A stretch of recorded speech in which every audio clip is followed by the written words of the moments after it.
Ang driver na nakuna ng video na nanghampas sa ulo at nagkasapa ng baril sa nakalitang siklista malapit po sa Welcome Rotonda sa Quezon City.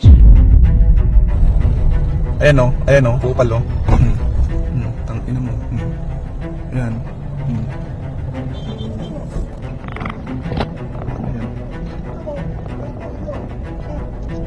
Gago, may baril. Social media kayo.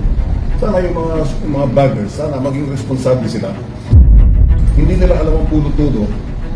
Marami ka agad magko-comment. Hindi naman nila nakita yung tunay na pangyayari, yung umpisa. Mula sa ganung lugar, malayo, mahirap po yun. Yun lang po masasabi ko, sana maging responsable po tayo na vloggers.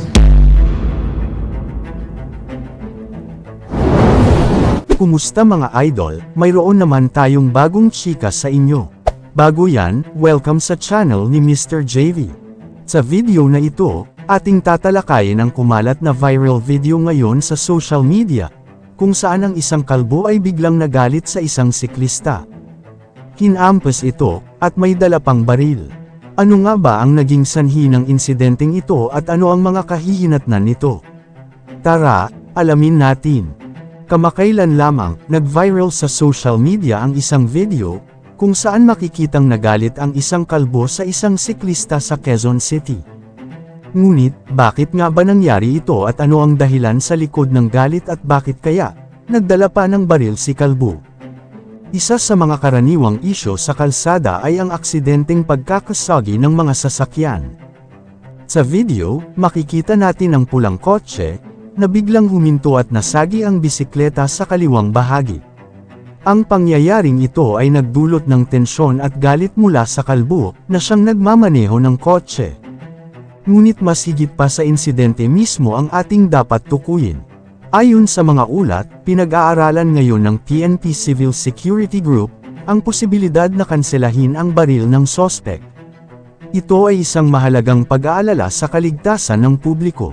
Kasama na rin dito ang usapin ng lisensya sa pagmamay-ari ng baril.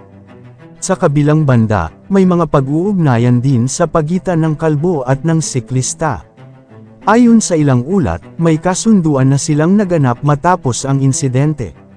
Ngunit, hindi pa rin malinaw ang dahilan kung bakit nagawa ng kalbo na magdala ng baril at hinamon ang siklista.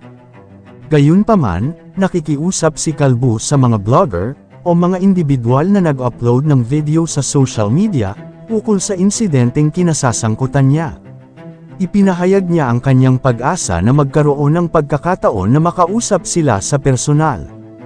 Ayon sa kanya, apektado na rin ang kanyang pamilya dahil sa biglaang pag-viral ng video na nagpapakita sa kanilang pag-aaway. Maaaring naramdaman ng kanyang pamilya ang mga epekto nito sa kanilang pang-araw-araw na buhay, lalo na sa aspeto ng kanilang privacy at seguridad. Ang insidenteng ito ay nagdulot ng hindi inaasahang pagbabago sa kanilang buhay.